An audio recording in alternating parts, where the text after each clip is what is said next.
Hello, this is Steve, your YouTube English teacher. Today we are going into some of the common grammar that you'll find on B2 and C1 exams, particularly on part 4, but we're thinking about the topics of grammar that come up a lot that you might study from your textbook or in your English class.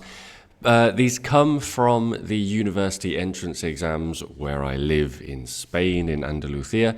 They make you learn these specific grammar points, so this is what I was doing with my final year of high school class, the 17, 18-year-olds who need to study this. And I've tried to make it nice and clear and intuitive because it's what they need to memorize to learn. That's the substitutions for today. Don't worry about that. Let's get on with this. You can see I've got 6 topics and we're going to have some questions for each of these topics, similar to the use of English Part 4 format. Have a look at this. What I did in class was I said, look at these beautiful notes that I've taken, color-coded, with all the key information for each of these grammar points: passive, conditional, comparative, verb forms, relatives, and reported speech. Take a note of them. Think, do I understand what this means? Do I understand what I have to know? And then you can look back at them as we look at the questions. Because like in many exams, they are not trying to trick you. They are trying to teach you something, these grammar points, and then test if you learned it. And if you did learn it, it should be simple to say, yes, I did, because I learned this, and now I can answer this. So let's look at some questions for passive and active. You need to complete the second sentence. Well, we know the instructions. Complete the second sentence so it means the same as the first. And the idea for these university entrance exams, similar to B2 and C1 Part 4, is that the new sentence is going to contain some different grammar. You can't just copy the first sentence, because then what are you doing? You're not learning anything. There's always going to be a different grammar point. So those are the rules to keep in mind here. Take a minute to answer these passive and active questions, and we should have the latest trends: are followed, are posted, was it delivered, hasn't been fixed, had asked. We keep the tense the same: had been asked, had asked. Someone was cooking, the owner showed us or showed the house, and a falling rock hit him. You notice some irregular verbs like shown, showed. You're going to have that on the exam. It's very common, they test those kind of things. Hit, hit. And we know all the rules. We know how to make a passive sentence. We need to be, we need the past participle. You need to keep the tense the same. The only thing you're doing is taking the object and making it the new subject of the passive sentence, and vice versa for making an active sentence. So a very useful grammar point there to know if you can answer those questions. Can we do the same for these comparative structures, which you've hopefully learned from the first slide? You need to make the second sentence mean the same as the first. These should be fairly simple, to be honest. And here are the answers. As long as you don't, right? As long as means if, unless means if not. We know unless and if not, unless you change. If I were you, that's an easy second conditional, isn't it? And a bit of a comparative. Oh, these are conditionals, aren't they? Not comparatives, what I'm talking about. It's very early in the morning. If we had given, we would have lost. You should take a course. Ought to, should, same thing. If I had arrived on time, third conditional. If I had prepared, and if nobody stops them, mixing it with a bit of passive there, unless they are stopped, if nobody stops them. But the same meaning as a first conditional with if and unless. So there's all our conditionals. And as we know, there's only 3 rules for conditionals that you need to learn. You need to think of 3 sentences that you're going to keep in your mind for first, second, third conditional for this grammar. Maybe for some others you'll need a mixed conditional, but you'll normally do okay in life with your 3 conditionals. These ones are our comparatives. So again, pause the video, try and complete the second sentence so it means the same as the first, using a different grammar point.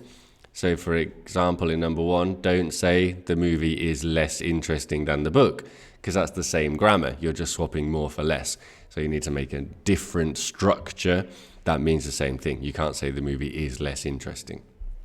You need to say, therefore, here come the answers, is not as interesting as, right? Not as interesting as adjective, as, there's your different grammar structure. The colder something gets, the more, the less, the colder, and so on. It was such a difficult test, the more the team trains. Not as expensive as, that's the same as number 17. Such a lot of noise, doesn't serve food as quickly as. We can have as adverb as, like as adjective as. And if it was not as boring as, then it was more interesting, right? Boring is the opposite of interesting. Here are the rules you need to know. I think 3 useful rules for comparatives that we can learn and then answer many questions about comparatives. For 25 to 32, we have some verb forms. These ones are very quick. Pause the video, answer them, think about the rules that you need to know. You allow someone to do something, that's the question there. The film had begun because it's the past of the past. Not to talk, you ask someone to or not to do something, ask with infinitive. You're having something done, the causative tense, to have something done or to get something done. She might have chosen with the modals in the past. Maybe she did it, she might have done it, she must have done it, she can't have done it. Looking forward to ing, preposition ing. Recently is going to be with present perfect, hasn't called me recently. And there is, if it's useless, there's no point, there's no need, there's no use, and so on. Worrying about the speech now. Or you could say there's no need to worry, that's also possible. And as we know, there are many verbs that you need to learn with ing, many with infinitive, and some little structures like despite doing something or I wish I had done something that use different verb forms that you should know for your B2 and C1. Now we have some relative pronouns. Honestly, this is more like use of English part 2 for Cambridge. You see this more in use of English part 2.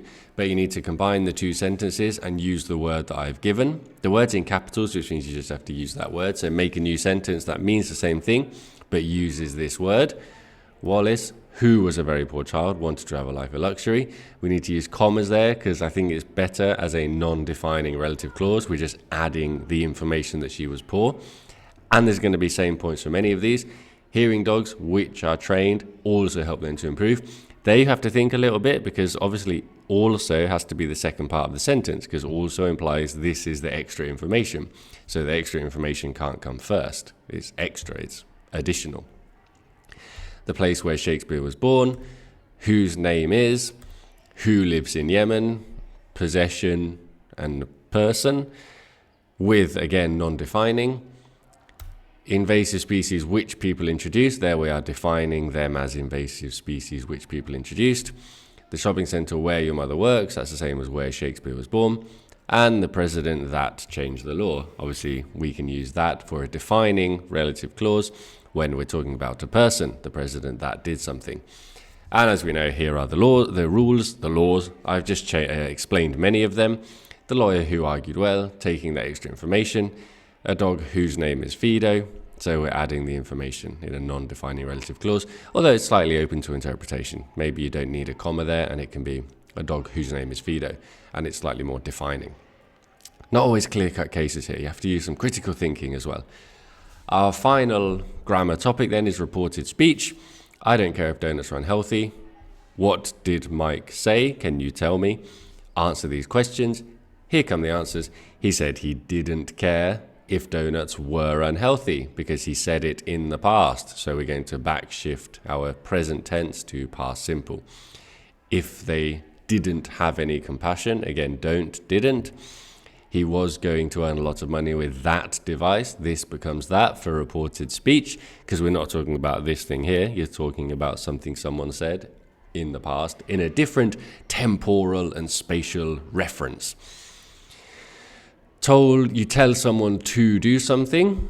So told her son to put on his scarf if he was going out. Start the following day is going to be tomorrow, isn't it? Can you start work tomorrow? And by B2 and C1, we should know to ask someone's age. How old is your brother? That's how you ask someone's age.